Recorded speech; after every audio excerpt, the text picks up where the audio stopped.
Hey guys, today we're going to do the unboxing and overview of the ClockworkPi uConsole. So this is a very interesting device. It's really very niche.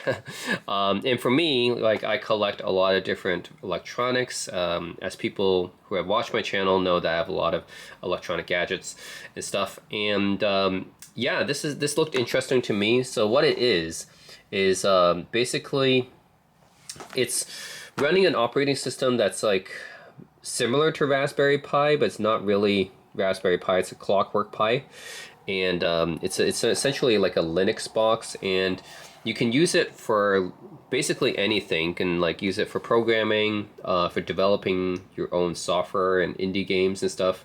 You can use it for retro gaming. There's a lot of things you can do with this device. It doesn't have a single use case.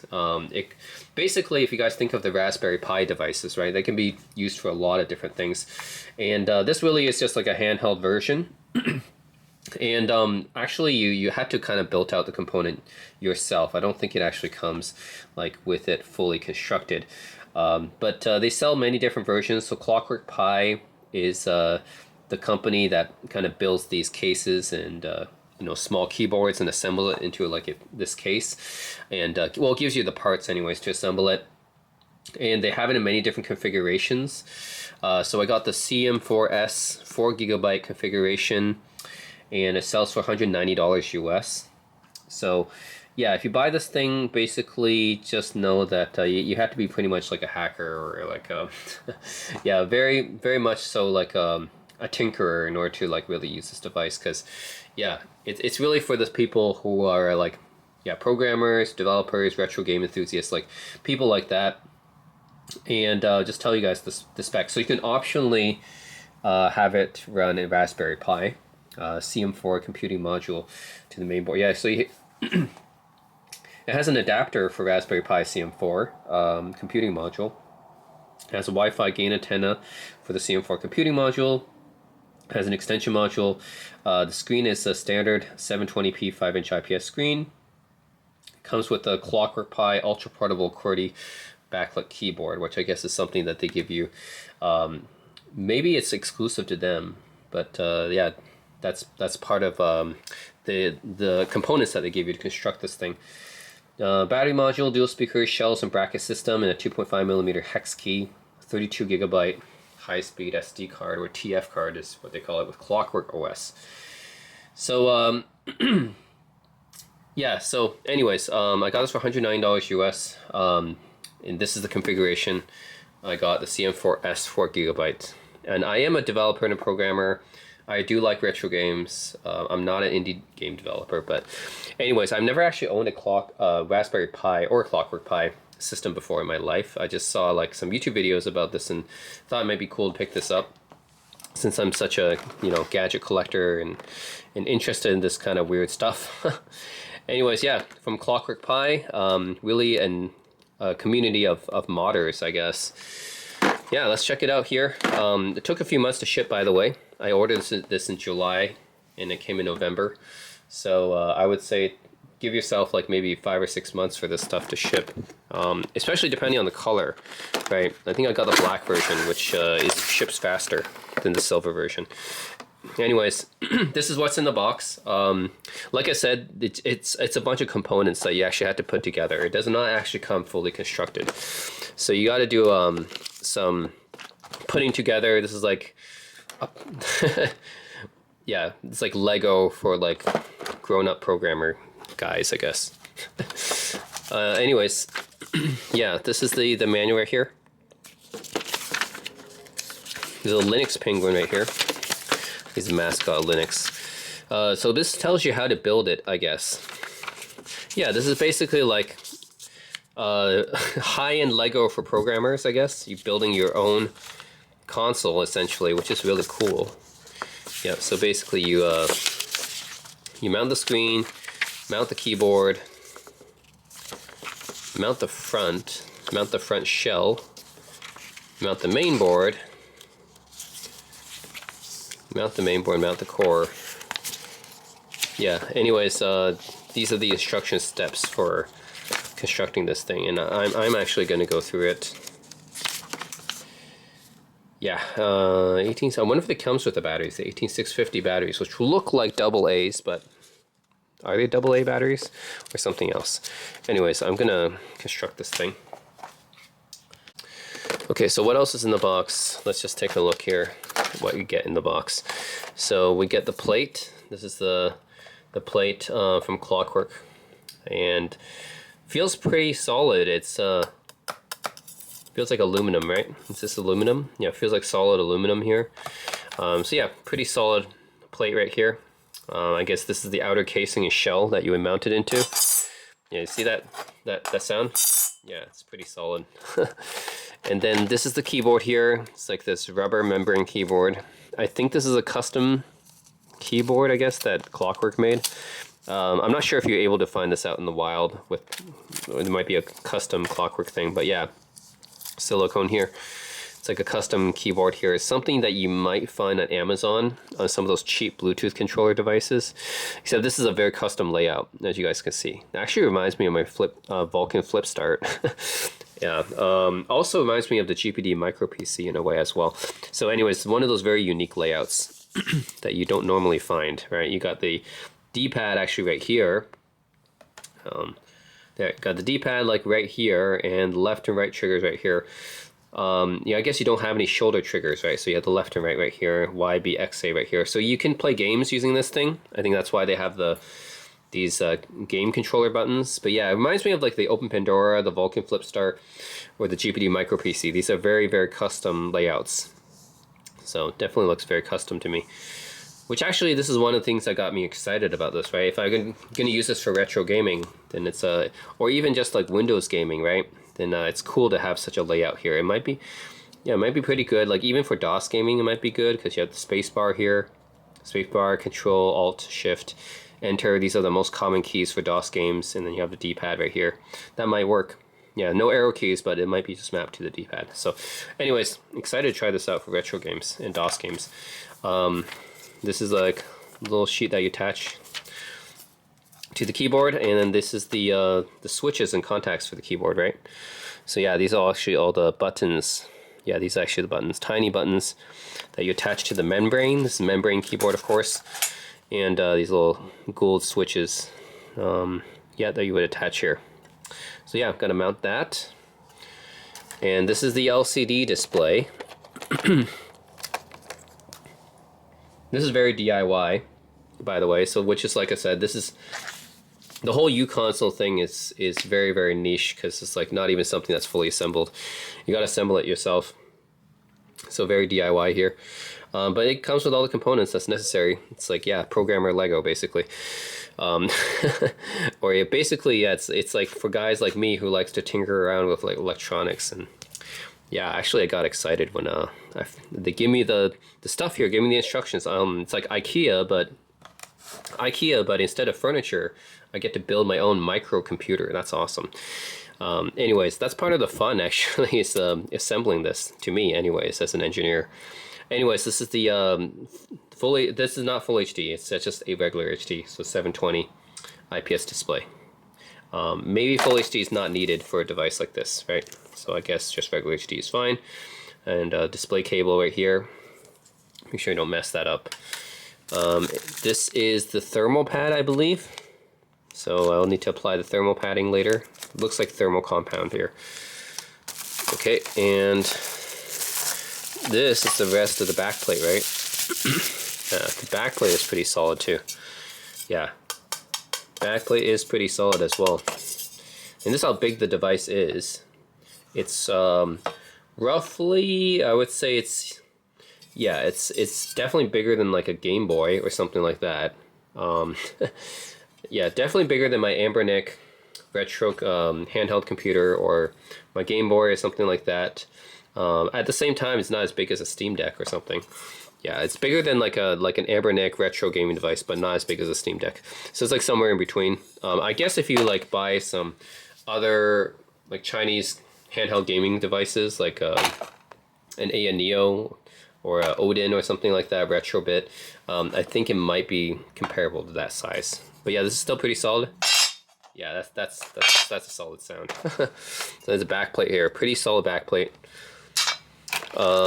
got a bunch of screws here, which I think they should give you the wrench for, right? These definitely look like they need to give you the wrench for this, I think. Yeah, so otherwise I don't want to go through how many hex keys to use this. They should give you the hex key for that. This is a little stand thing that attaches to the uConsole, I believe.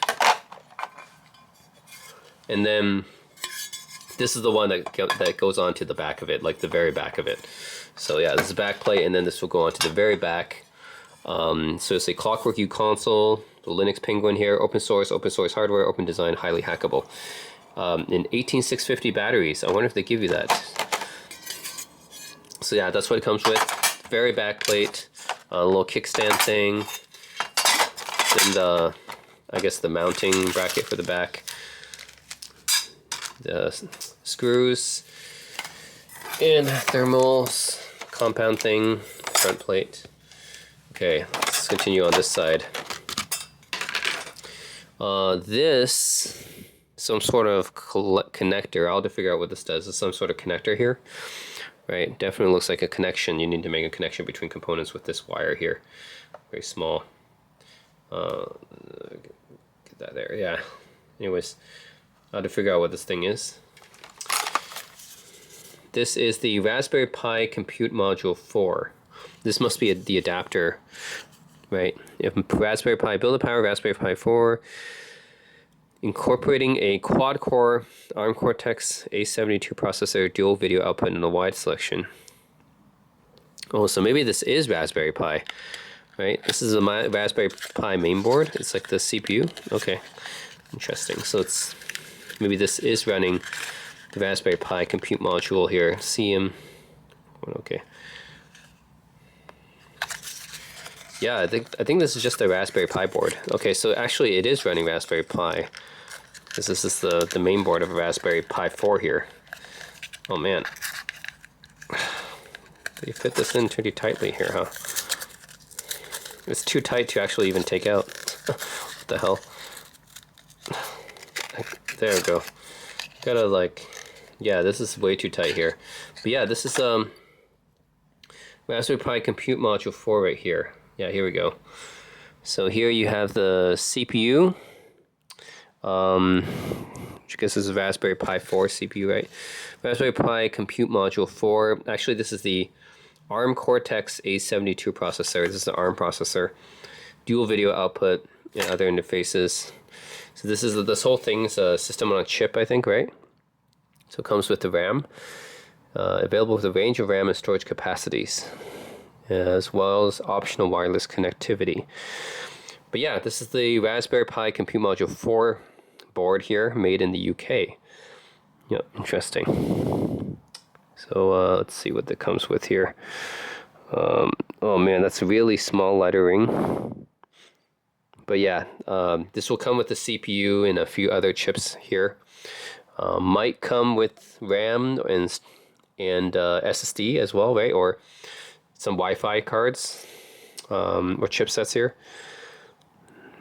Okay. I don't know too much about my Raspberry Pi because this would be my first Raspberry Pi device. So, like, correct me if I'm wrong talking about any of this stuff because I don't know Raspberry Pi too well. It looks like there's a slot here for some kind of SSD though. Some kind of SSD could be attached here. It looks like, anyways. But yeah, that's the Raspberry Pi Compute Module 4 there. So what you also get the RPI CM4 to CPI 3.14 adapter. Is this for connecting the Raspberry Pi board to the Clockwork uConsole? Like connecting it to the uConsole maybe. So apparently this might be the adapter for connecting that Raspberry Pi Compute Module to the uConsole. But yeah, it's like an adapter thing here. Oh man, look at all the tiny parts here. This is some kind of switch. I think this might be the optical cursor, right? Oh yeah, it is. Okay, it's a little trackball. So it's like if you guys ever used an old BlackBerry device. Remember how they have the little trackballs in the middle of those old BlackBerry devices? It's kind of like that. Like this little small, little tiny trackball thing here. Yeah, It's like in those old school BlackBerry devices. That's there, and there is some kind of spacer here as well. There's a bigger one here. What's this? Huh, I'll have to figure out what this thing is. Not sure, but they definitely connected something on the board. I'll just find out what these things are later. They connected something on the board for sure. Okay, and they do give you the hex tool, so that's the right hex key right there that they give you for connecting, for using with the screws. So yeah, they give you that. There's an SD card here for loading the operating system. It's a 32 gigabyte SD card by SanDisk. Pretty common. I usually use SanDisk because they're like one of the cheapest for SD cards. So it's your fairly run-of-the-mill SanDisk. 32 gigabyte comes with the operating system, I'm guessing. Okay, and then this is for the battery. Yeah, 18650s. I don't think that they gave you the batteries actually. I might have to get the batteries and source them myself. Yeah, I don't think these are just standard AA's or something like that. I might have to just specifically look for these. Yeah, 18650 batteries. Okay, I wonder if these are very special batteries then, I guess. Lithium ion batteries. Okay, well, I'm gonna have to look for them. They're not alkaline batteries, so they're lithium ion. So I have to like source those batteries. And yeah, these are power connectors. You have to be careful not to damage any of this stuff, of course. Yeah, anyways, this is the battery board, I guess. So that can be powered by batteries. Otherwise, it wouldn't be portable.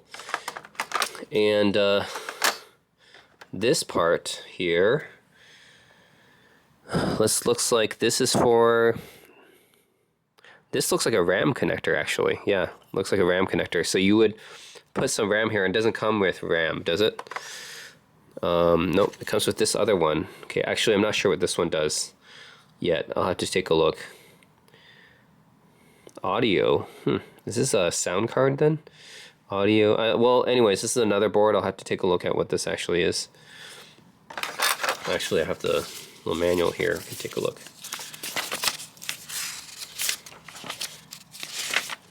No, there isn't like a total like here you have all these parts. It's not like IKEA actually. IKEA instructions always come with like, you know, here's all the parts at the beginning. Make sure you have all of them. Nope, doesn't come with that. So actually I don't know. I guess I'll just have to read it as I follow the instructions. But yeah, I'm not sure what this is yet. It comes with this one. And then yeah, this looks like you need to slot in some RAM. Yeah, this looks like a RAM connector here. And then this looks like it's for SSDs, like an M2. Yeah, this looks like an M2 SSD connector right here. This looks to me like a DDR4 slot, DDR5. I'm not sure. I'll have to find out what RAM I can use with this. Is it DDR4, DDR5? This looks like the motherboard, actually. Yeah, this looks like a motherboard because you put the RAM here, SSD here. This... Yeah, except the CPU would actually be the Raspberry Pi CPU, right? Like this CPU would actually be here, right? So I have to use the adapter to connect it to the motherboard here. But this definitely looks like a motherboard to me, because like a tiny motherboard, I guess. Yeah. What is this? GPIOS, TF card, all these dip switches that do stuff here. Well, actually, all these switches here. I better not play around with that too much. I have to find out what those do. Audio out here, USB-C, USB-A. Yeah, so you got these are the different connectors here, right? Guys, you can see here. There's a headphone jack here. That's for audio. Oops, actually getting focus yet. Focus. There. 3.5 millimeter headphone jack for audio. This is micro HDMI. Yeah, micro HDMI. USB-C and full-size USB-A, or USB 3.1, I'm guessing 3.2. Yeah, anyways, USB-A port. So yeah, you have your main ports all here on this little tiny motherboard here. Antenna, which I'm guessing is like a Wi-Fi antenna maybe. Screen, that's where the display cable connects to, and the power connects to here. Yeah, anyways, this definitely looks like the motherboard. Yeah, motherboard where you connect the RAM, and storage right there. All right, and a lot of it's like you gotta get yourself. So I gotta get myself the batteries, I gotta get myself the RAM, the storage. A lot of stuff is just you gotta do yourself. Very DIY, okay? Very DIY. Okay, anyways, that's all it comes with. A lot of stuff that I need to do some more research on, honestly. This is not something I want, like, if you mess up on this, it's not easily, like, you know, fixable. Like, it's not like an IKEA furniture where it's, you can disassemble it that easily, I don't think. So anyways, I gotta do some more research on how to put this thing together and what components I should buy. But it looks like at least I'm gonna need a storage, battery, and a RAM. And I think it comes with the Raspberry Pi board, so I think I'm good with, you know, CPU. But yeah, it does come with. It comes with most of the stuff you need, but not all the stuff I need. Anyways, guys, that's what's inside this uConsole board here, and yeah, let me do some more research on this thing, and then I'll come back to it and I'll start assembling it after. So yeah, stay tuned, guys. Okay, after reading the instructions now, I think I get the idea of what some of these components are.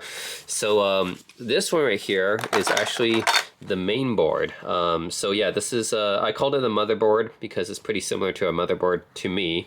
But yeah, this is called the main board, which I guess is a similar function to a motherboard in this device. And actually what I thought was the RAM slots is actually the slot for the core. So yeah, for the Raspberry Pi core right here, this little compute board right here, yeah, so this is where the CPU is, essentially, right? I thought that this was actually a RAM slot, but no, apparently this slot right here, it says it's for the core. Okay, interesting. So I guess that would actually be the compute core here. That's the Raspberry Pi 4 compute core.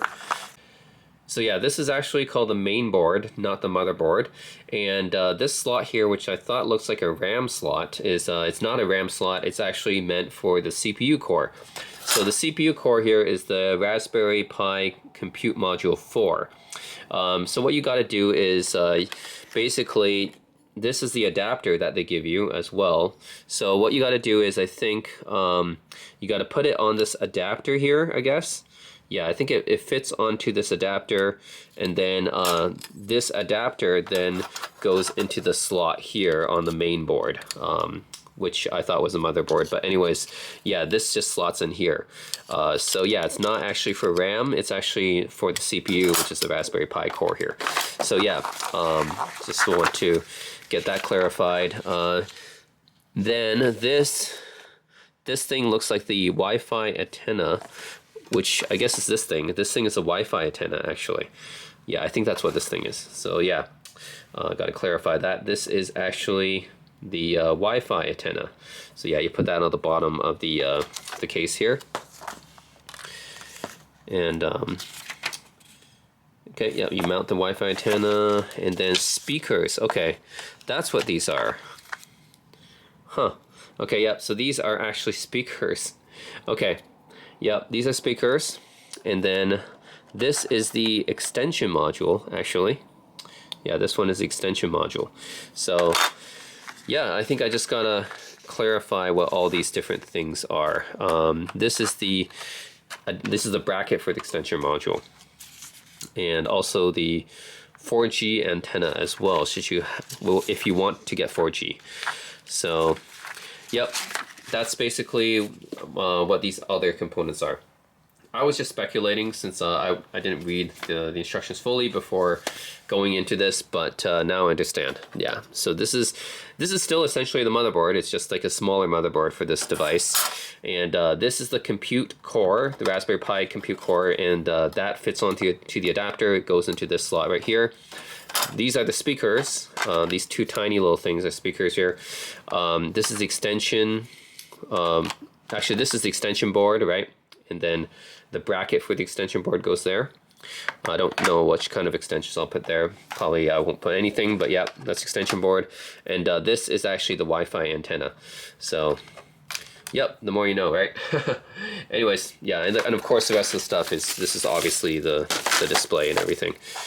But yeah, let's get down to assembling this device. Yeah, I'm excited.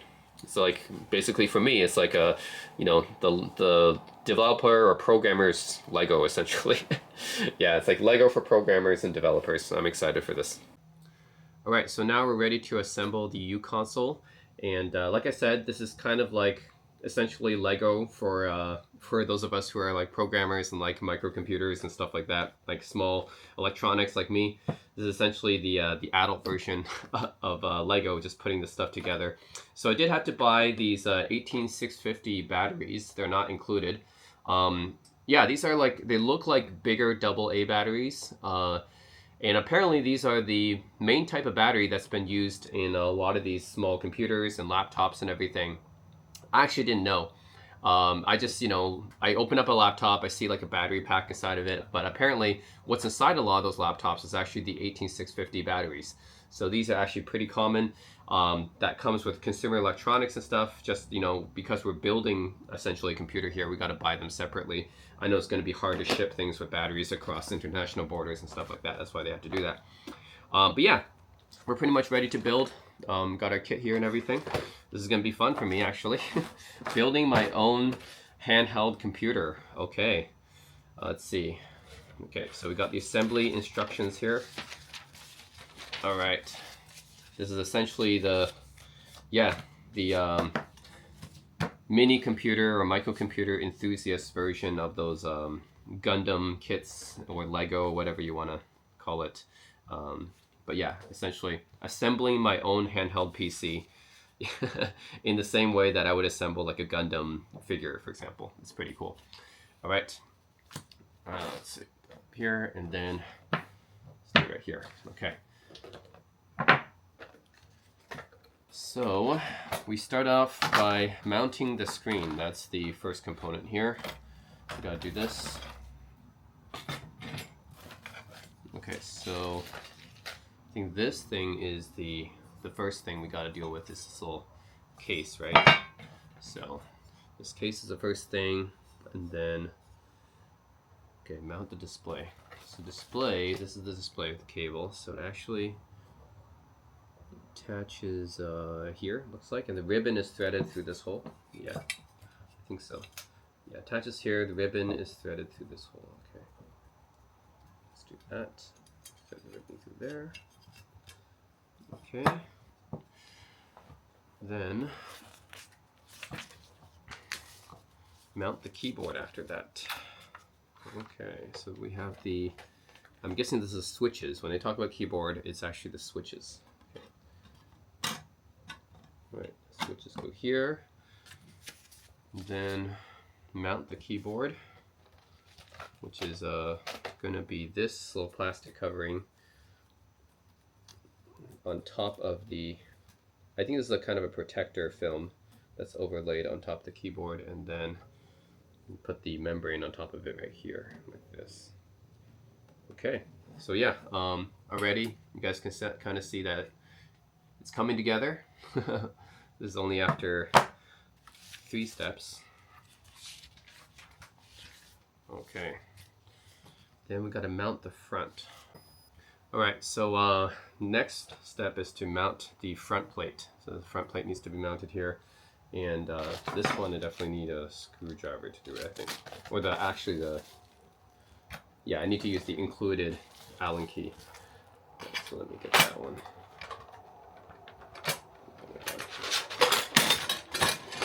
Come on, oh my god, it's the only one that doesn't come out. Come here, come out. Shoot. Oh, here we go. Oh. Alright. Alright, we gotta remove the protective film from here first, actually. So let me do that.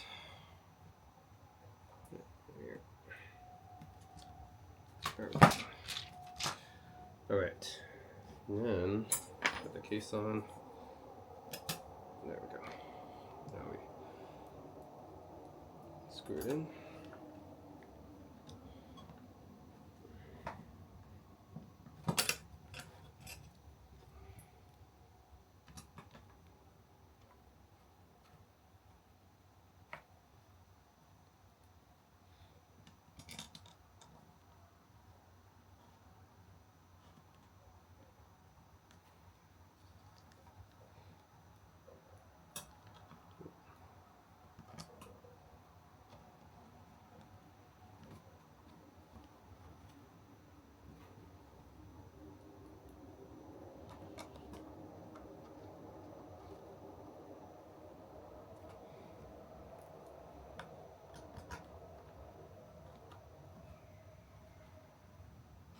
Okay, so now I screwed the front plate in, and this is what it looks like with the front plate in.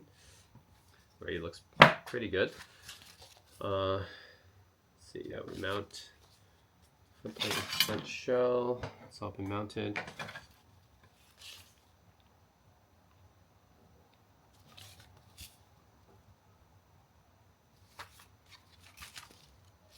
Okay. I think next step is the main board, which is the back. Yeah, the main board.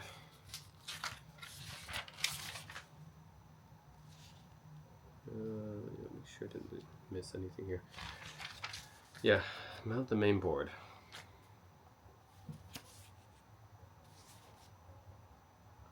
It's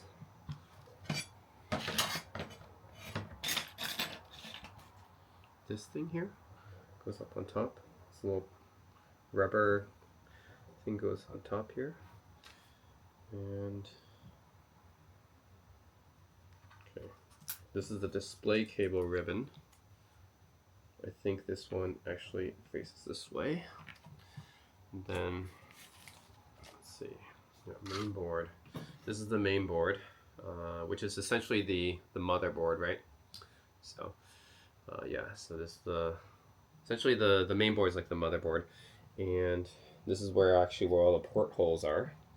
So we just have to align it here, and yeah, I think we'll just align it up like this. Okay, things like this. Okay, so the main board goes here, and then the display cable actually goes in here. So this is the spot on the main board. The display cable just kind of slots in here. I think make sure it's nice and snug here in this connector. Yeah, this is like the display cable connector here with a screen connector. You can also call that as well. Then we snap it in. There. There should be fine. And then we gotta screw on the main board to the chassis here. So come on.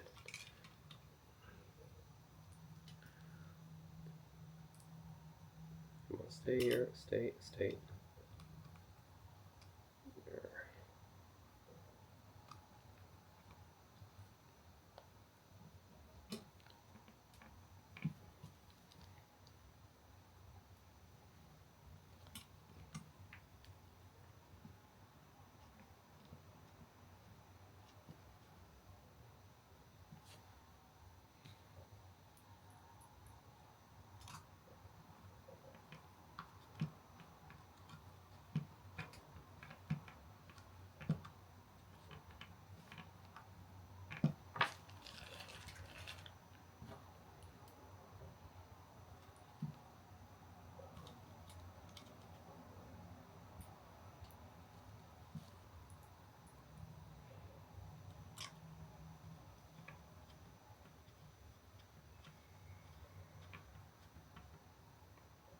Okay, that's it. So this is the main board now attached to the computer, and this back side, and then the front side, of course, is the front plate now mounted, and the keyboard memory and everything mounted there.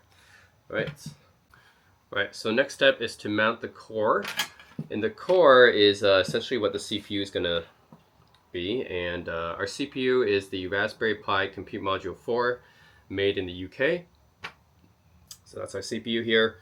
And unfortunately, this doesn't actually mount directly onto here because we need to have an adapter. So here's our little adapter here. Yeah, our adapter, which is the RPI CM4 to CPI version 3.14 adapter. And I think what we have to do here is to put this board here. Now the orientation is interesting. I'm trying to figure out which way to orient it. I think it's this way. Yeah, I think it's this way.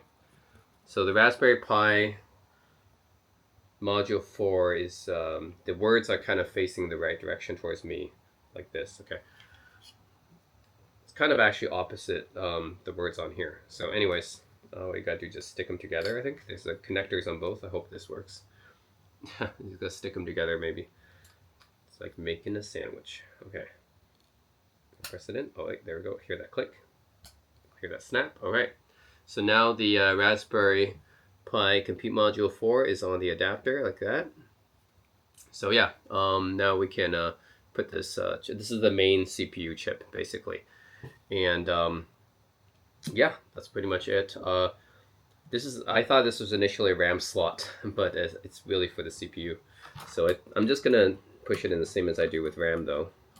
So I gotta push it in like this. There we go. Let's click, and oh man, I think I might need some help pressing this down. I think let me try holding this down, and then I gotta push this part down so I get a snap here with the locking mechanism.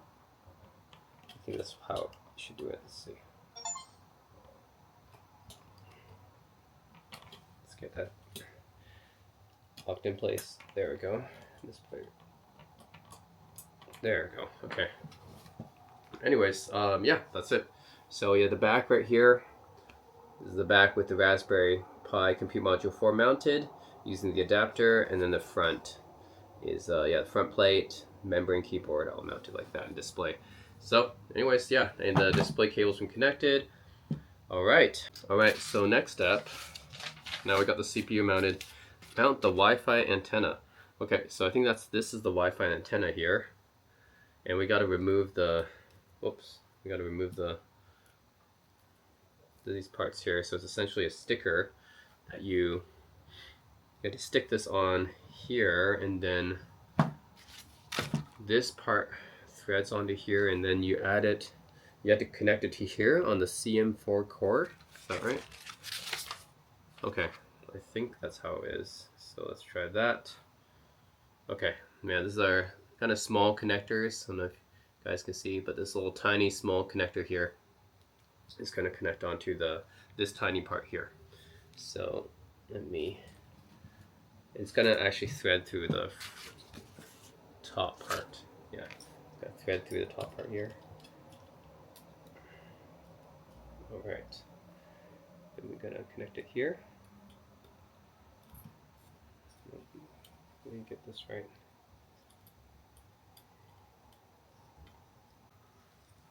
Okay, so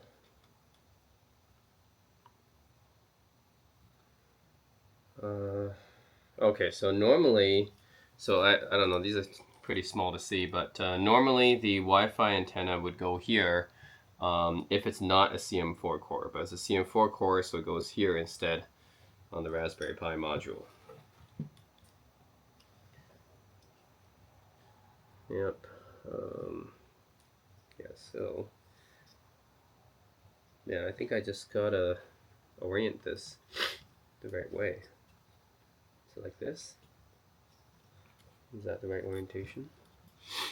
I wish to tell you the right orientation to connect this. And on the on the diagram, they have it connected to the main board. Oh my god, that doesn't help. They should have it connected to the CM4 and have a diagram showing you how to do that, but I don't want to mess this up. So this way then? I think it can only go this way then. Okay, let's see. Yeah, does that not work? Maybe it has to be, let me try this way.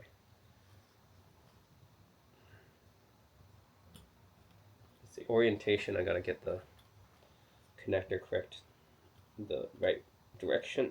Let's see if that way works. Hopefully I'm not breaking anything.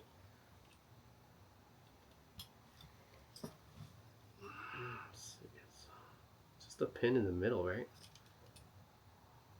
Okay, actually it doesn't matter. It looks like it's just like it's a round pin in the middle. Just a round, it shouldn't matter the orientation. It looks like it's just a round pin in the middle. You just gotta press down harder maybe.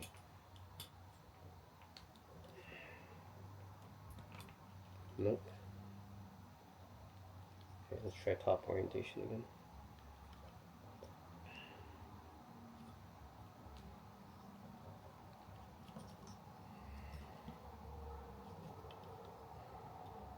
You know what? Let's Okay, never mind. I can't thread that through first. Okay.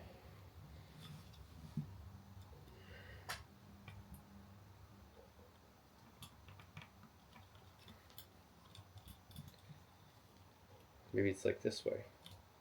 Try the down orientation.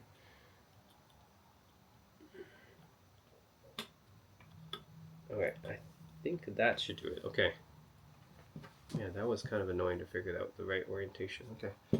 Then we just gotta stick this on the front, on the top here.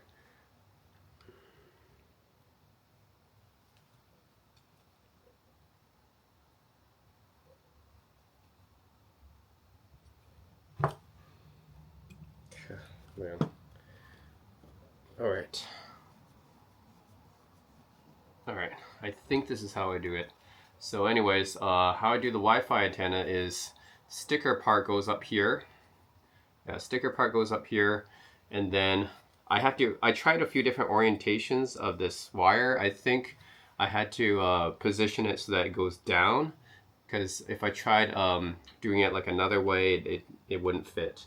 So I think the down orientation is what's working here. So anyways, got the Wi-Fi antenna installed, I think. And then got to mount the speakers. Okay, speakers. Yeah, these are the little speakers, right? Very tiny.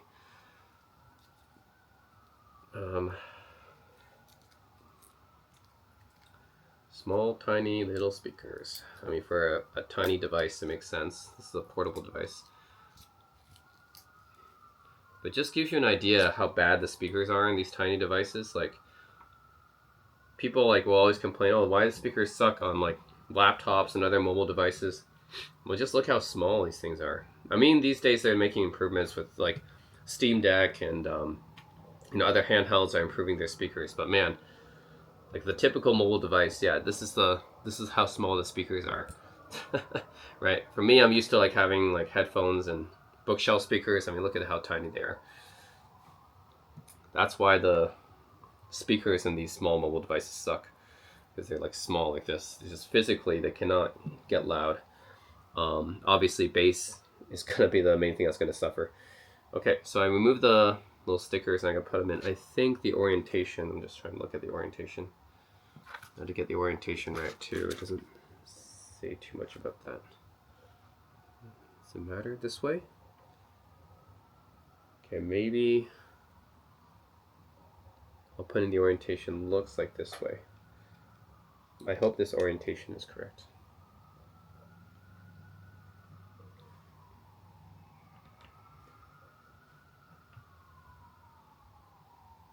I don't know, it looks like from the diagram it can go either way, but I'm try mounting it this way.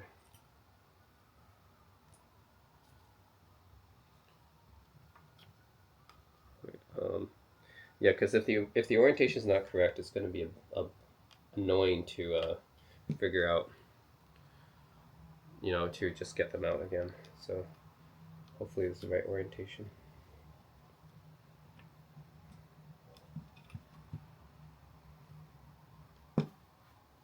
Oh.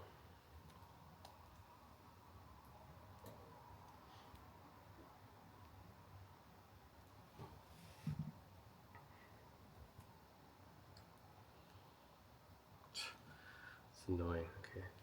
This little sticky thing has to be, it fell off. Has to be on here. Oh no.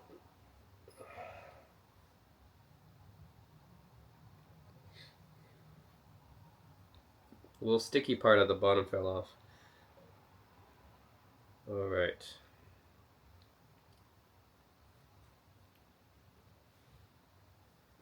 Okay, I wonder, is it going to connect from the top then? Then I guess it doesn't matter, the orientation. If it's going to connect from the top, I think it has to, because there's no space for any cable to go in from the side. I think the connector has to be these connectors on the top. I'm wondering how the speakers connect to the rest of the board, but I think it's going to be on from the top right here, because there's no space for anything you connect from the side. Yeah, anyway, so the speakers are connected right now. Hopefully they're the right orientation, but my guess is it doesn't matter because they're going to connect from the top. so the orientation doesn't matter. Next is the extension module. This is the extension module, which we don't have any extensions currently. Later we will. And oh, okay, so is this how they connect? So I see the traces for the speaker. So yeah, this is the extension module, right? So yeah, the traces for the speaker are right here on these two sides. So yeah, I think then it doesn't matter the orientation, because as long as the traces connect to the speaker, we should be good here. So yeah, I think it just has to go here, and then they just have to be in that position, and then traces will connect. Yeah. And then yeah, that's pretty much it. We just mount the extension board there.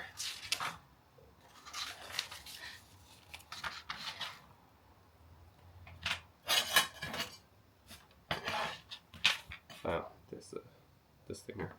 Okay, mount it.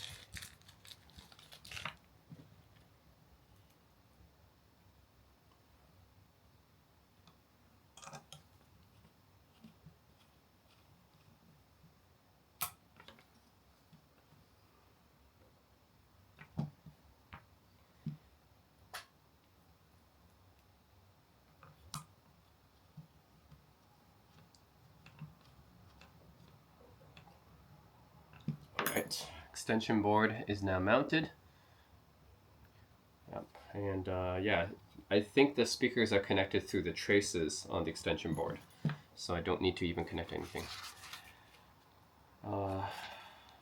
Then this part mounts here. Is that right? This little extra part here, I think connects to the side here.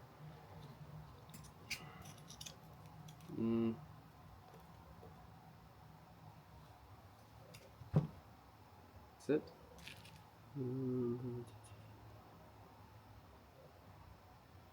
Actually, not really sure what this is for. Oh, it goes right here. Okay, my bad. Yeah, okay. It doesn't go, okay. Yeah, I see. So the little part that just goes right here. So that now you have this expansion port hole right here.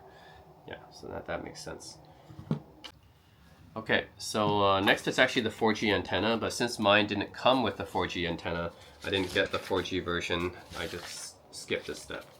Yeah, I don't really have any use for 4G. I mean, it would be nice to have 4G and then have the SIM card slot and everything, but don't really need it because I can always use a hotspot, right?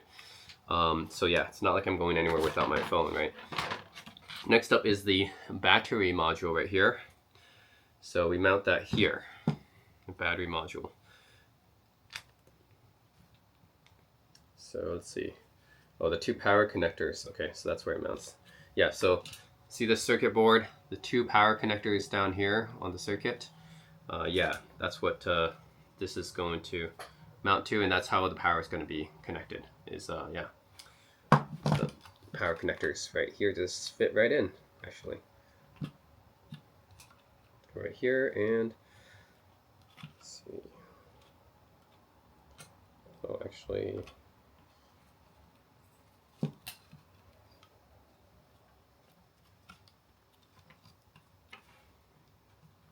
Yeah, I think it just has to be, the contacts just have to connect here. Yeah, just get the contacts connected there. It's like hearing a click sound, but there's no click sound. That's fine. I think the traces just have to connect.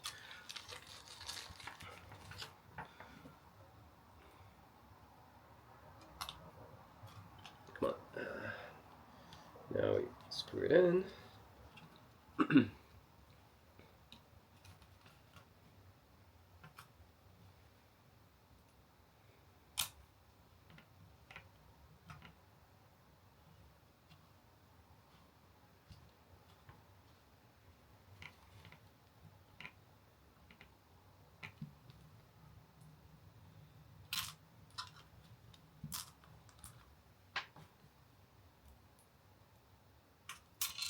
Come on.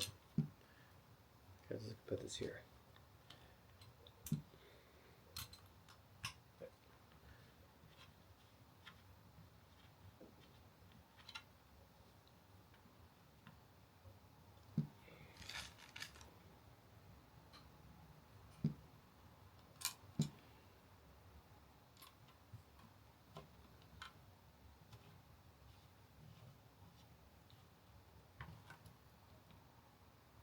Okay, I think that's it for the battery module. All right, so we got the battery module all connected now. It's on the back. And we got to mount the 18650 batteries. Like I said, these are the Jespow 18650. Some Chinese brand, I guess. The Jespow 18650. And basically they look like just bigger AA's. They look like giant AA's. But, oh, is this the plus? Okay, plus minus like this. They look like giant AA's. Yep. Alright, Jespows have been mounted. 18650 batteries. Then we mount the thermal pad. Okay, so the thermal pad is right here. And this is probably going to go on the CPU.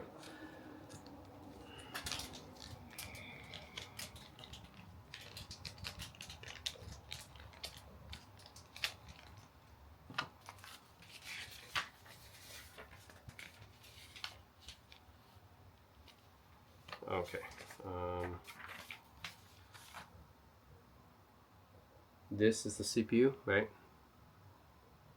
Man, I hate that their diagram is not looking the same. But it says this one is actually the CPU. Let me see. I think this one is though, right? I think this one looks more like the CPU to me. Don't think this one is. I don't know, I could be wrong. This one looks to me more like a CPU. This part, because I'm used to, like, you know, PC motherboard, but this one looks to me more like the CPU. But on the diagram, it's saying it's this one, so that's a bit confusing to me. This one looks more like it though. I don't know. I think just kind of put it on both. Why not? I mean, either way, right? This is big enough to cover both, so yeah. Anyways, remove the protective layer. There we go. So thermal pad is now, yeah, I'm just gonna cover both of them because, like, I don't know which one's the CPU, but anyways, it's good. The thermal pad should cover both of them.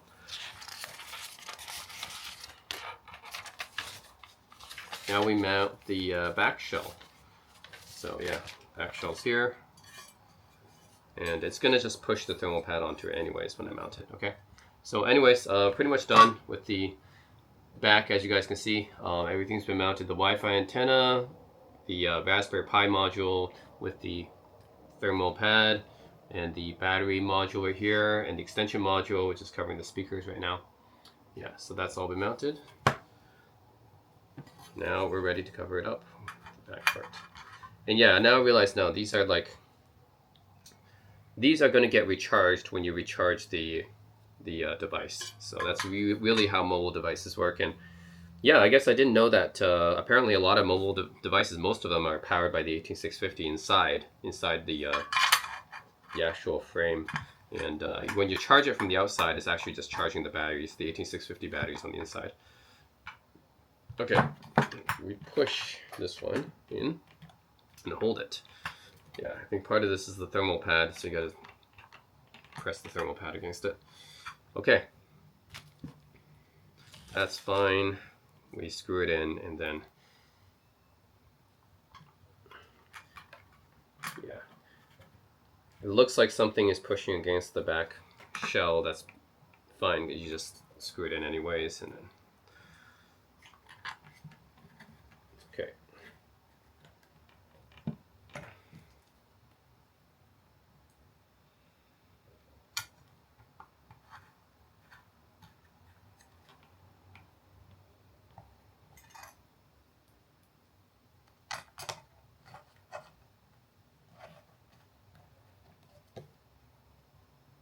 Okay, back shell mounted. See, that's it, and back portion covering the batteries, of course, and the stand. Okay, stand is the last part, I think. Yeah, that's the last part to mount. It's just the stand here. the kickstand. Okay, and kickstand, you just gotta hook it up to the side, the little side stubs right here. Yeah, there we go. So that's it. I think it stands up like that. Okay. And we have to mount the stand too, right? Let me screw these on.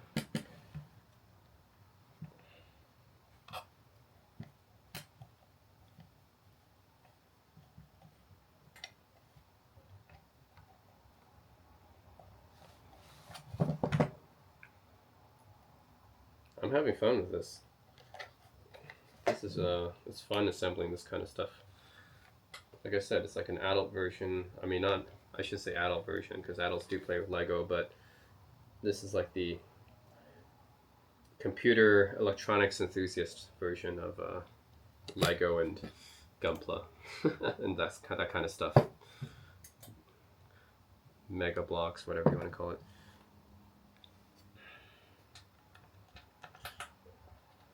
Okay. It's done. All right. It's interesting.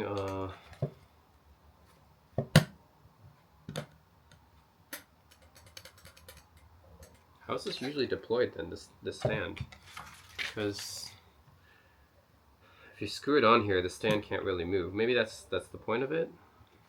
Okay, I thought this was kind of be like a kickstand thing, but it's actually maybe just it's just to protect the chassis or the frame. Is that right? Because once you screw it in, it actually can't move. So I wonder if this is just to protect the frame from getting damaged. I thought it was like going to be like a kickstand thing, but maybe it's not. Okay.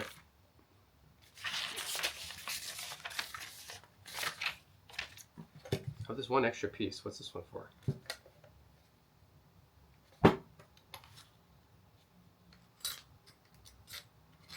Not sure what this extra piece is for. But anyways, I got a micro SD, the 32 gigabyte micro SD card. All I have to do is insert it in and power it on. So I'm going to insert it in here. It's the micro SD card slot here. Yep.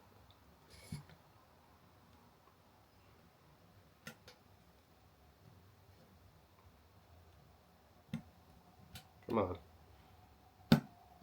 There we go. I think that's it. And then, yeah, this little rubber thing that I added in the beginning, this is actually the power button. So yeah, this is actually, you press it, see? You hear that click? That's what it. Actually, I think the instructions need a bit of work, because there's one part that they forgot to mention, which is this part here. This is a little optical mouse pointer nub here.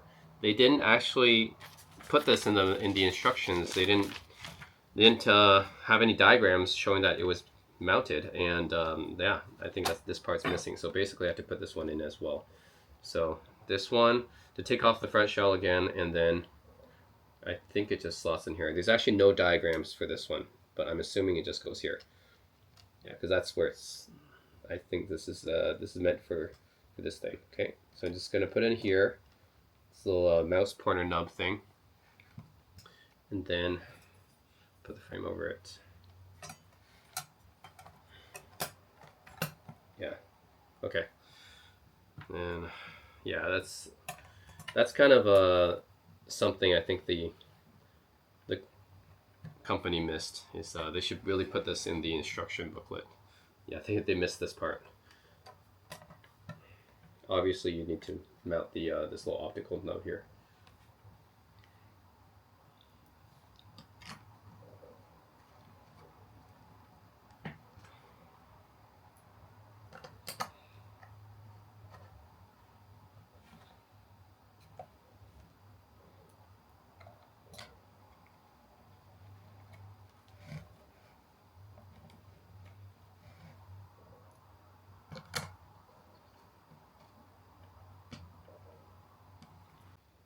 All right, so this is the fully assembled uConsole right here. That's what it looks like, and yeah, I would say that the keyboard is I mean, this is a standard membrane keyboard. You can find it on Amazon or whatever, so it doesn't feel that great. But the unique thing about it is the layout, right? I collect a lot of electronics, and I don't think I've ever come across anything with this kind of layout here. The D-pad's up here, left and right click here, and roller. This is for like a vintage BlackBerry style like roller nub right here for the mouse pointer and cursor. And then you got your main face buttons here for gaming, and that's mainly what I'll be using it for. I mean, it's a Raspberry Pi device, so you can really use it for pretty much anything. But yeah, I'll be mainly using it for gaming. You can also use it for like programming and developing stuff as well. But I think I'll be mostly using it for emulators. That's what I got it for, and mainly what I got it for. I could program on it as well. But yeah, it's got these face buttons, left and right click. I mean, just a pretty unique layout for a device. I think that's what really interested me, and also the whole assembling your own handheld computer thing that really got me interested. Yep, so you guys can see the ports on top.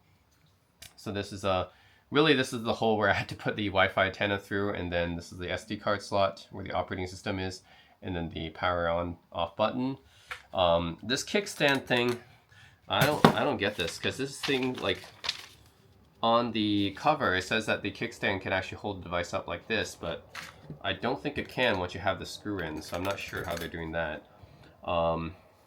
Yeah, and then other ports, I mean, you have an expansion port right here. You can connect something here. I don't know yet. But on this side, you have your standard USB 3 port and USB-A port right here, your Type-C, your micro HDMI, and your headphone jack right here, 3.5 millimeter. So those are the ports that you have on here. Anyways, yeah, I'm gonna start charging it and then booting it up. So yeah, that's pretty much it. Guessing charging it's gonna feed the 18650 batteries inside of it, right? All right, stay tuned guys. I'm gonna boot it up, and then I'm gonna show you guys a demo of this device working. All right, so now I got the ClockworkPi uConsole running right now. Yeah, it works, and it's just a pretty amazing feeling actually to see something working like this that I actually put together, right? I put together this handheld PC, and just to see it working like this is kind of an amazing feeling. But yeah, it runs Raspbian, which is the operating system for Raspberry Pi. The display isn't very good. It's definitely not a very good display, but it does its job, you know, if you're just going to do some retro gaming or programming, but don't expect a really good display or anything, because it's not a very good display. I'm actually going to use a mouse to show you guys some of the functionality here, because yeah, I just connected my mouse to the USB port here. The other one's for charging. Yeah, so the thing is, just using this little trackball is not very convenient. I mean, yeah, the thing is, if I don't have a mouse and I just use this trackball, it's going to take a while for me to just to click around. So yeah, this little trackball here is, yeah, it does just say it's not very, not a good feeling to use it. You would only use it if you had to, right? If you're on the go and stuff, and this being a mobile device, of course you can use it on the go. And if you're on the go, then you pretty much have to use it. But I would prefer not to use this trackball here, because it takes a while to move the cursor, and it's a bit frustrating to use it, honestly. So yeah, I wouldn't use this trackball mouse pointer unless I had to. It's actually not a very good experience. So yeah, I'm just going to use a mouse here. And I wonder how well you guys can see that display here, because it's not a very good display. But a few things about this interface, and this is my first time using Raspberry Pi or Raspbian. I've used Linux before, but other distributions, right? It's my first time using Raspbian. So this is what it comes with by default. So this is all on the 32 gigabyte micro SD card. So it comes with some programming apps like Geany and Thonny Python IDE. And then internet comes with Chromium web browser by default. Sound video comes with MIDI++ MIDI synchronizer and VLC. Graphics comes with image viewer. Games, it has some built-in games. So notice it has Cave Story, DOSBox, Lightcode 12, Love is an awesome 2D game engine, Low-Res NX, MAME arcade emulator, Mind Test, which might be a version of Minecraft or something, OpenTDD, which is a version of Transport Tycoon Deluxe. that's an interesting game to port to this thing, or come by default. I didn't expect a game like that to come by default on here. Opium Tyrion, which I guess is Tyrion is like a shoot 'em up. So this is a version of Tyrion for the Raspberry Pi, I guess. RetroArch, which can emulate many different consoles, and then the TIC-80, which is a fantasy computer for making, playing, and sharing tiny games. So I guess this TIC-80 thing would be, I guess, almost for indie devs or something. So anyways, it's interesting. It comes with some like ports of other games by default. Cave Story is like an indie game as well. But yeah, take a look at that later. Accessories comes to archiver, calculator, file manager, imager, PDF viewer, SD cards, copier, task manager, terminal, text editor. And yeah, that's pretty much it. That's your Raspberry Pi interface here. Just gonna first go to the web browser and show you guys YouTube. Yep, and I mean, that's just something to show you guys so that you guys can hear the speakers and how good the speakers are, and well, how bad the display is actually. So I'm just gonna play anything here, just some news. Yep. Wi-Fi works, right? Got the Wi-Fi connected, so that works. Okay, I'm just gonna look at some global news here. And I'm not sure how powerful the CPU is. It's an ARM CPU. It's not going to be as powerful as maybe even your smartphone. But yeah, let's just take a look here. So this is, I believe this is full volume, right? So you can use this volume button right here. I can test it out. So I can lower the volume by pressing this, or FN if I can raise the volume. Just can't wait till it's all over, to be honest. I'm so happy. And for the last 9 years. Yeah, so there's a full volume. So the speakers don't get very loud. You guys saw how tiny the speakers were. They don't get very loud. This is as loud as the speaker gets. Full volume. A celebration across the prairies was almost always a given. At the best of times, liberal support here can be hard to find. I'm a Western Canadian. I've always hated Justin Trudeau. I've hated the name. But even in Trudeau's own Montreal rival, yeah, so there's just I mean, plays video fine, plays YouTube fine. I mean, it should, right? If it can't even do that, then that would be pretty bad. Speakers aren't very good, but it's to be expected. Display's not very good, also guess to be expected. Yeah, anyways, that's YouTube. It runs, but yeah, just the display's not very good and speakers aren't very good, but I guess I'm not too surprised about those things. Just to check out some games here. Let's first check out the native ports. Okay, Cave Story. Let's check out Cave Story. So this is a native port of the indie game Cave Story to the Raspberry Pi. So there's actually a dedicated start and select button here. So I'll try to see that, if that works. Okay, D-pad works here. Let's try a new game.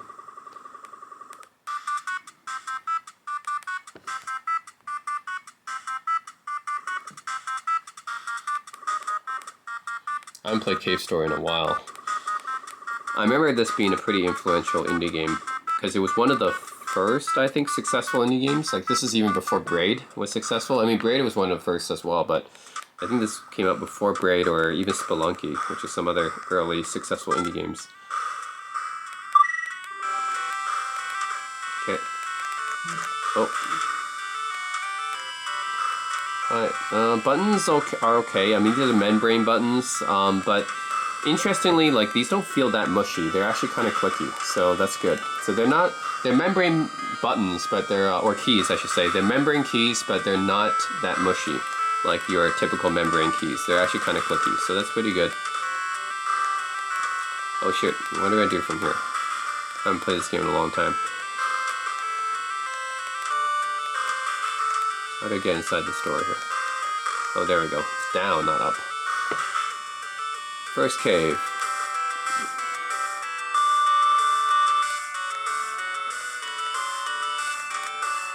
Oh.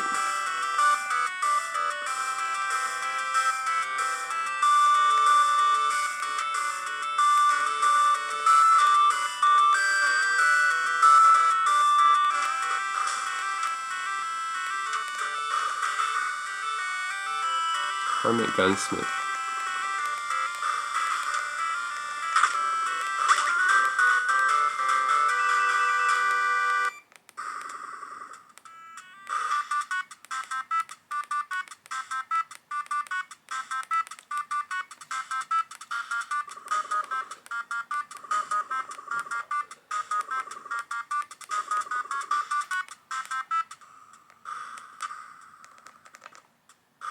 Okay, do I have a gun now? Yeah, I have a gun. Cool.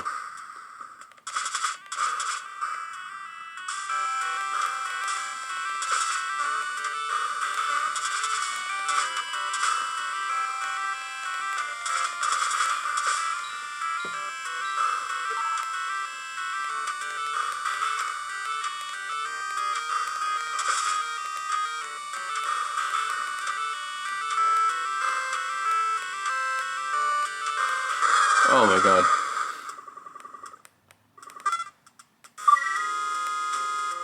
Oh my god, start over at the beginning.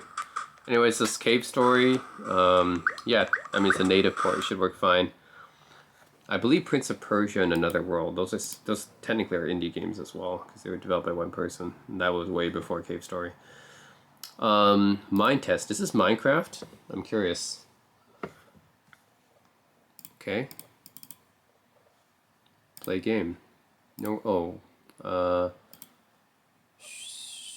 new game. Oh yeah, we'll just create a new world here.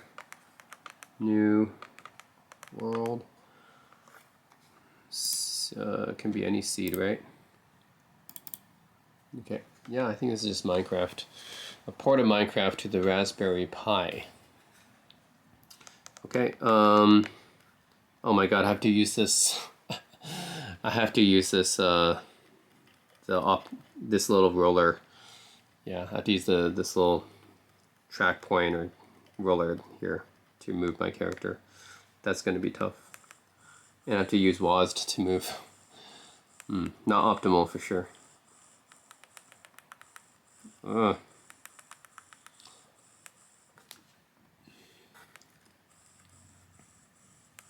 None of the buttons are going to do anything, right? Oh no, yeah, this is left or right click.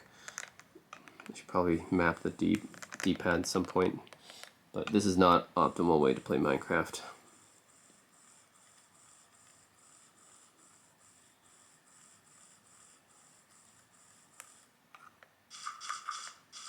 That works.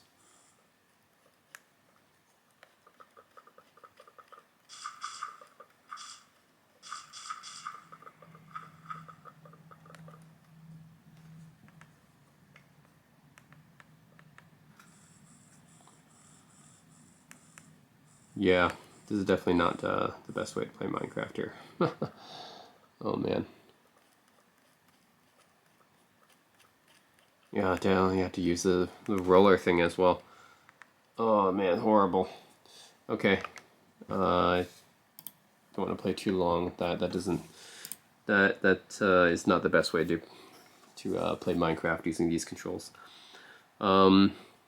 Transport Tycoon Deluxe. I'm good. I actually don't need to play that one. Open Tyrion. Yeah, this one should be fast to play. Epic Mega Games. I wonder why they chose these specific games. Seems like Minecraft I get. Cave Story is an interesting choice. And then Tyrion, out of all the DOS games, I mean, this one got a port. That's interesting. Whoa, what the heck? Why did that die on me? Huh. Did that crash?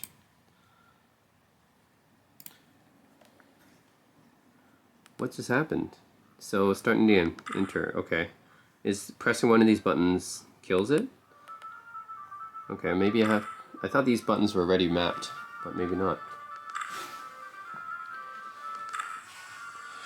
Yeah, Tyrion, why this shooter out of all shooters? I mean, a lot of good DOS shooters. Tyrion's not bad, but I mean, why this DOS game out of all of them? This, I would think there would be like Doom or something on here. And also, why Transport Tycoon Deluxe? That seems like a random choice too. Okay, so now it works.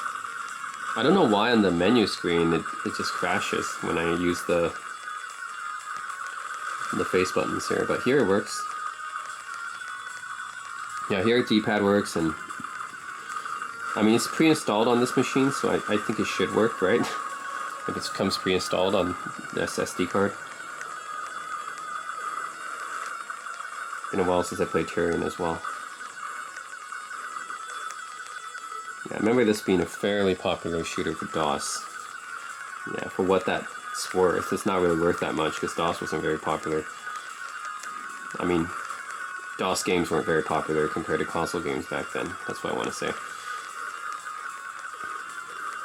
But yeah, Tyrion was definitely one of the more popular ones. I think I still prefer Raptor, Call of the Shadows, though. But yeah, definitely pretty colorful. Overkill actually might be another one. Epic makes so many good DOS games back then. Yeah, Killer Blaster is another one. Overkill, Epic made that one as well.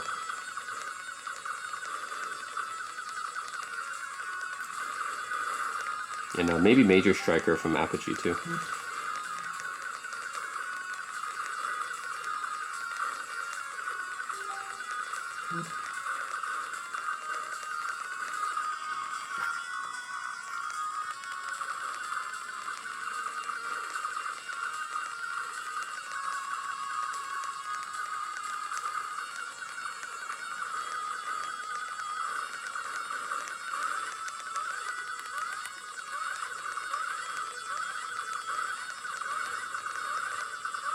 Let's hold it down now. It's better.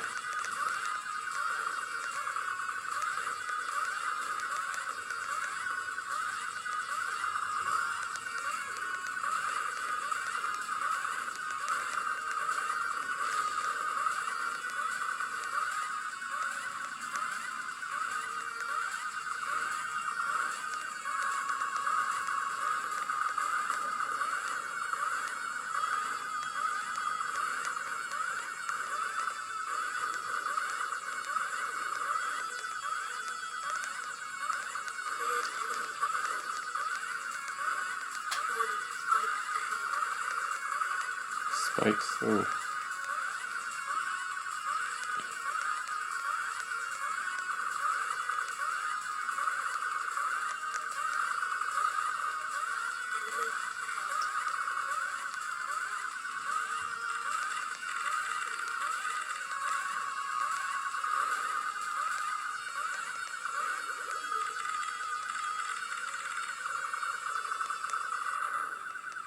Boss.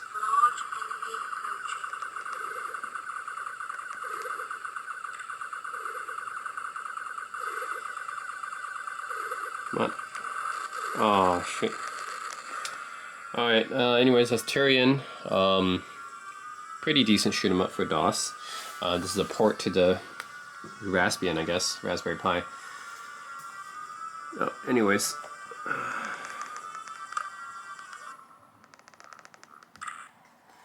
Okay, so Open Tyrion is actually open source.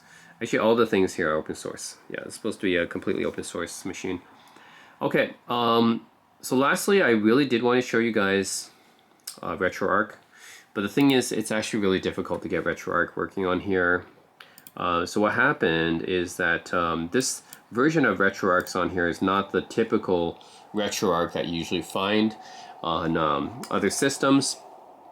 Basically, this version is like an ARM version of RetroArch.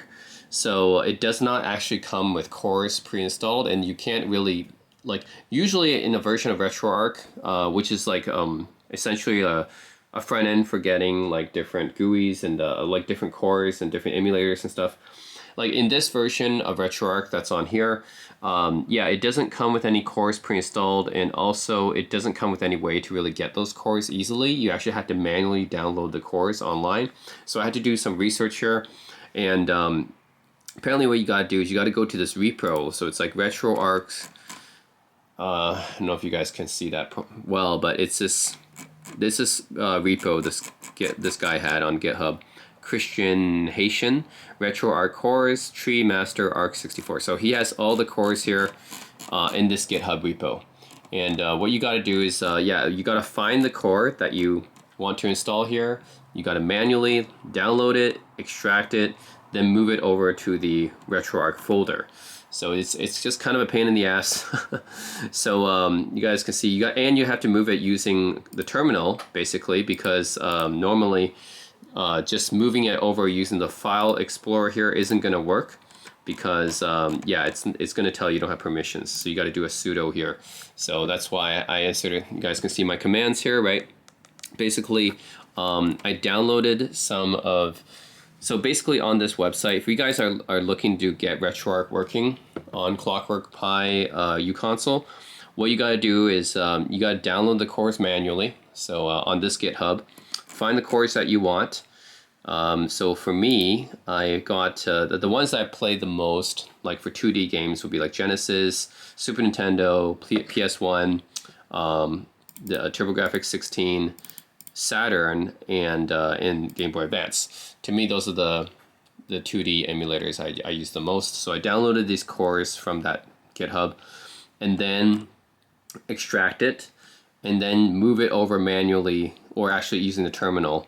You got to use the terminal command to move it over to the RetroArch folder. So you got to do sudo here, and the RetroArch folder I think on this device is /user/lib/AARch64-linux-new/libretro. You got to move everything into this folder using sudo commands, so that you don't have the permissions issue if you use the file explorer. So you got to do that on the terminal. So that's just to get the cores working on a RetroArch, okay? And then I just downloaded some ROMs on here. This is my downloads directory. And then but it still has issues. And unfortunately, I don't know how to fix it. But here's what's going on for me. I'm going to start off RetroArch here. And this is the version of RetroArch that comes with this device. So I moved all my cores over to the folder, right? So then I can load my core here. So these are all the cores I moved over after I downloaded them, and then sudo moved them. So let's say I select Game Boy Advance here, okay, and I've already done all the configs and set up my controls and everything. Okay, this is what happens, okay? So I'm gonna load content, go to downloads, and I downloaded Super Mario Advance 2. Okay, so I wanna play Super Mario Advance 2, and this is the issue. You guys see the issue, right? There's this overlay here, and I don't know how to get rid of it. I seriously, like, this overlay, how do I get rid of this? So everything works, like the buttons and everything work, it's just it has a stupid overlay here. Like, what the hell? Yeah, it's blocking my view of the game, but the game itself is running fine in the background in response to my input. Like, I can play the game here in the background, but it's just a stupid overlay. How do you get rid of this? And I searched online, I checked the configs, like, I don't know, I can't find any way to turn off this stupid overlay. That's the issue here. I can still play the game in the background though. See? I can still play the game in the background. So that works. Yeah, Super Mario World basically is what Super Mario Advance 2 is. Yep, and if I do start here, yep, that all works. Yeah, it's just a stupid overlay. How do I get rid of it? So, I mean, I tried looking online, and I know that there's an overlay setting in RetroArch, but I still can't get it to turn off. Like, let me know, what I'm doing wrong, guys. If you guys are familiar with RetroArch or the Raspberry Pi version of RetroArch, let me know what I'm doing wrong here. Because I went to settings, I think video, I didn't see anything here in video that I could change that could fix it. Then I went to on-screen display. I would think it's this one, right? On-screen overlay, display overlay off. I turned this off. Yeah, display off. Man, what if I just turn opacity to, opacity means how much you can see it, right? Why don't I just change to 1? So that way it's completely like, can I just change it to 1? Let's see if that works. On-screen notifications, off. I'm going to turn that off too. Okay. So then I'm going to save this configuration. Okay, and now I'm going to load I'm going to try Super Nintendo this time, Super SNES 9X. I'm going to load that core, and then I'm going to load a Super Nintendo game. And let's see if that still is an issue. I'm going to load the Mega Man X. Okay, see, it's still an issue. I turned all the overlay stuff on, turned the opacity 1. I mean, what do I have to do here? Like, how do I get rid of this?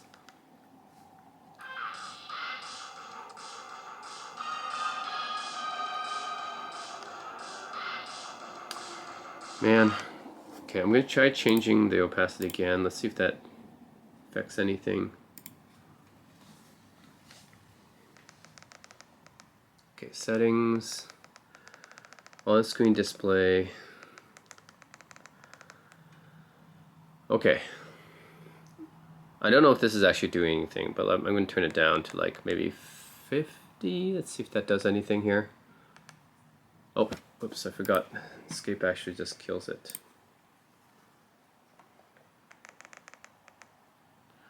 To use backspace. Oh, it's still okay, saved it. Good. So it's 50. Let's see if that did anything. Load Super SNES 9X again. Mega Man X again. Nope, see? It didn't do anything. So yeah. How the heck do I turn off this overlay? It's so stupid. That is so stupid. Obviously the game's not very playable if I have this stupid overlay on top of it. And I don't know how to get rid of it. You know, the game actually works in the background though.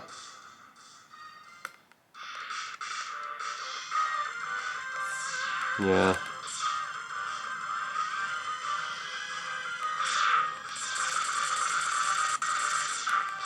Yeah, the game works. Just, I mean, the emulators work. Nothing wrong with that. It's just a lot of manual work to get the cores in the device, but yeah, once you copy them over, it's fine. It's just the stupid overlay. Someone tell me, if someone knows in the comments section or who's watching this video, how do I get rid of the stupid overlay here? It's killing me. Obviously I can't keep playing because of the stupid overlay. So yeah, if anyone knows how to fix that overlay issue, yeah, let me know in the comment section. But yeah, it's a pain to get RetroArch working on this thing. Like, I had to go to this website, download all the cores, extract them, move them using the terminal, and then I still can't really make it playable. I mean, I can get the emulators working and everything, but just still not playable because it has a stupid overlay on the display, and I don't know how to remove it. So yeah, that's kind of a shame, guys. I really want to. That's one of the main reasons I got this thing, was for retro gaming. I know there's RetroPi and everything, but you also need to, you know, you have to do a lot of stuff to get that working as well. So anyways, it came with RetroArch, and unfortunately, yeah, it's this other version of RetroArch for ARM devices that I don't know, has some quirks or something. I can't get them to work well. Let me know in the comment section, guys, if you guys have experienced this or you have any tips on guidance on how to remove that overlay. Let me know. Otherwise, I think overall, though, this device, it's just kind of a novelty.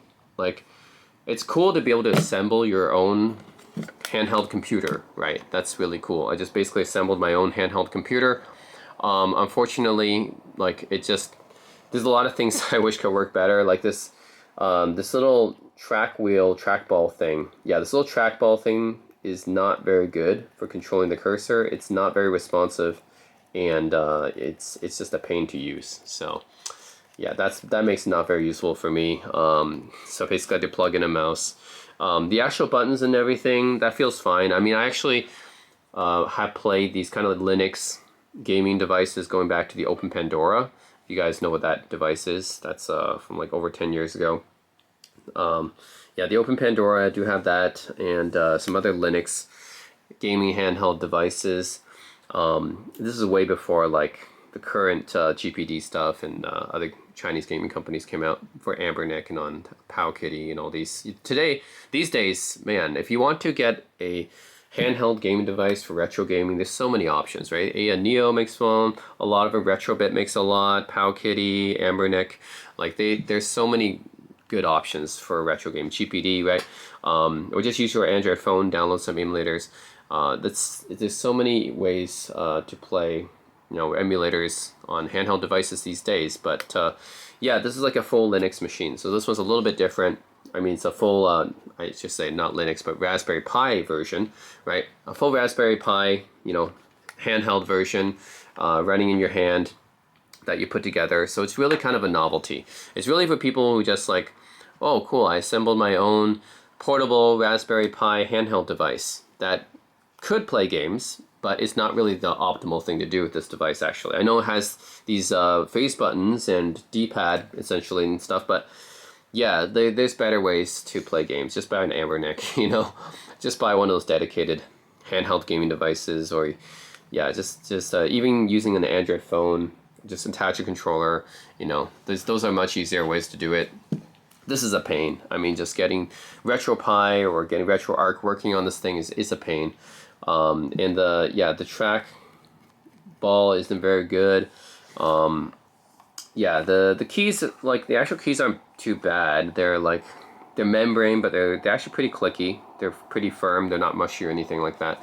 But yeah, just getting things working on this device and using it for retro gaming, yeah, it's not the best way to do it. I mean, you can use it for programming, but even then, it's like, yeah, I guess you can see it's like using it for programming if you really need to program something on the go. But I mean, that's such a niche use case, right? So this really is one of the most niche devices I've gotten. It's like the Pine phone that I got a couple years back, right? It's like, who's it for, right? It's only for like a dedicated niche of enthusiasts. So yeah, this might be one of the most niche electronic devices I've gotten so far. Like you buy it for novelty, basically. You assemble your own Raspberry Pi handheld device. That's cool. And then you have essentially a portable Raspberry Pi. But then what can you do with this thing? It's like, yeah, it's really just kind of a novelty thing, right? It's like whatever you can do with this thing, you can probably have a better alternative. So yeah, if you're going to program on the go, just use your MacBook, right? Just bring a MacBook along, or even a Linux laptop. Yeah, just program on the go with those. That's way better than using this. That's portable. And if you want to do retro gaming, just buy one of those dedicated retro gaming handhelds. Yeah, so it's doesn't really do anything better than anything else. It's yeah, it's just kind of a novelty. It's a very niche device for a small group of people, I guess, just like the Pine phone that I got a couple years back was. So anyways, guys, that's a uConsole. It is a cool experience building this device, though, assembling it. Well, actually, I should say just assembling it. I'm not really building anything. Assembling it is a really cool experience, and having it like working in your hands, that's a really cool experience. Like, ooh, you know, it can play YouTube videos, connect to the internet, and can play some games. That's cool, and I assembled this device, and that's really cool. Assembled right here in my living room. That's a cool feeling. But yeah, as for an actual practical device, I don't think it's very practical at all. Yeah, it's almost $200 US. I mean, for that price, you can definitely get a dedicated retro gaming handheld. You might not get a fully like great laptop computer, but for just retro gaming, there's better options. But yeah, anyways, ClockworkPi uConsole, very interesting niche novelty handheld device that you can use for a lot of things, although it's not really the best way to do any of those things. But it exists, so if you guys are interested, check it out. And yeah, just to turn off, it's pretty easy. You know, it's a little power button that actually lights up here. So yeah, that, and you guys can see it'll does some display some stuff, and then it's done, just like that. Also remember, guys, that this thing doesn't really have a built-in SSD or hard drive. It's like the entire storage is from that 32 gigabyte SD card. And yeah, whenever I extract something that's a couple hundred megabytes or over a gigabyte, it's going to take a long time.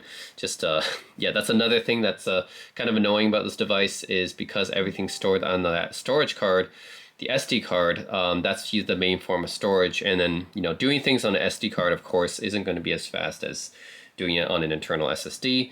So yeah, every operation basically takes a while with the file system if the file's like relatively big, like a couple hundred megabytes and higher. Yeah, it might take a while. So that's another inconvenience of this device. No built-in hard drive or SSD, so it has to use the SD card as storage. And then yeah, anytime you're like writing to the SD card, it's going to take a while.